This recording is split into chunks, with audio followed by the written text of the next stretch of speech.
Welcome to this explainer. Today we're putting on our data detective hats. We are tracking down a massive statistical anomaly found in galactic star nodes, and we're going to follow the math from a truly bizarre initial finding all the way to a spectacular 25 million node validation run at CERN. It's a wild journey of numbers, noise, and hidden directional forces. Here's how we're breaking it down today. First, the galactic anomaly, then the cavitation stress tensor, solving with SVD, refining the model, and finally, the CERN 25M run. Section 1, the galactic anomaly. Let's dive right into this initial dataset. Okay, picture this. You've got an execution that processed exactly 100 million star nodes. Against a simulated null hypothesis baseline, which is basically just standard random noise, the actual empirical data hit an anisotropy significance of over 61,000 sigma. Yeah, you heard that right. In data science, a reading of over 61,000 sigma isn't just a blip, it is a blaring siren going off in your logs. Now, to really get why a 61,000 sigma variance is just mind-blowing, we need to quickly talk about anisotropy. Essentially, it means extreme directional dependence. It tells us that the energy or pressure in these 100 million nodes isn't just scattered in some chaotic, random cloud. Instead, it is intensely biased along one very specific axis. And boy, does the data back that up. Out of all those galactocentric nodes, over 94% of the energy variance is just dominating a single primary axis, which we call the V1 vector. The secondary V2 axis gets barely over 5.5%, and the tertiary V3 axis is at an absolute 0.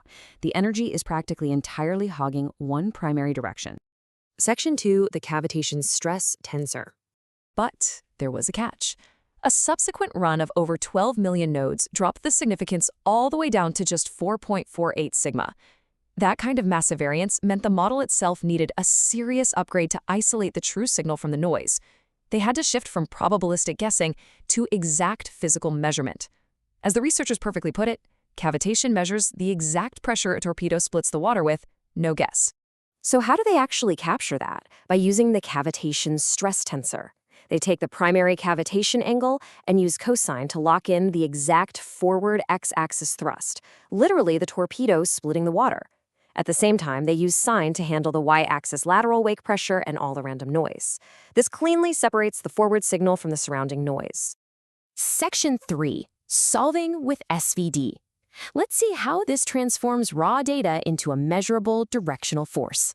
The pipeline here is incredibly elegant.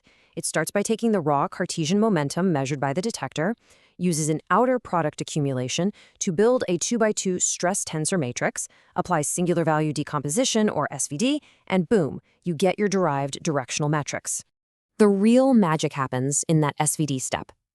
Because the stress matrix is real and symmetric, the SVD solves its exact characteristic polynomial. It extracts the matrix trace and determinant, which yields the principal energy eigenvalues actually driving the whole system. Take the square roots of those, and you've got your singular values. It's an absolutely rock-solid mathematical foundation. Section 4, refining the model. With this deterministic physics pipeline locked in, they tested the math on over 1 million nodes, and the stress tensor matrix isolated the pressure perfectly. An overwhelming 99.34% of the energy was tearing along a single primary stress axis, pinned exactly at a 233.45-degree angle.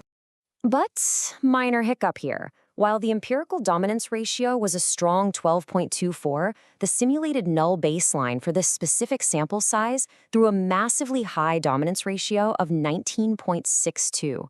Because the simulated noise actually outpaced the real data here, the significance fell to negative 1.05 sigma. Actually, scratch that. It wasn't a hiccup so much as a loud demand for a massively scaled dataset to definitively prove the model. Section 5, the CERN 25M run. This is where our anomaly detective story hits its climax. To prove the math once and for all, they fed a massive 25 million pressure nodes directly from CERN straight into the pipeline. And notice how this sheer scale completely stabilizes everything. The simulated random noise correctly flatlines at a dominance ratio near 1.15.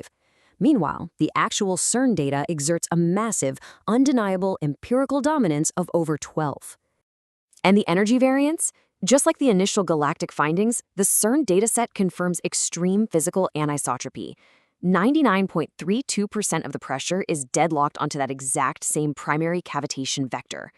The consistency across these vastly different scales is just unbelievable. Because this stress tensor math successfully separated the torpedo's exact press from the random noise of the water, the final significance didn't just recover, it exploded. The CERN run proved the data was an astonishing 136.99 sigma above the simulated noise prediction. That is absolute confirmation of immense directional stress. So, what's the big takeaway here?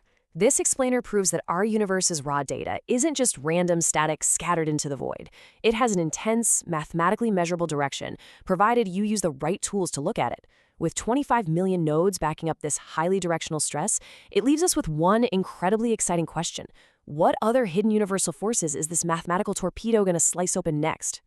Thanks so much for joining me on this deep dive.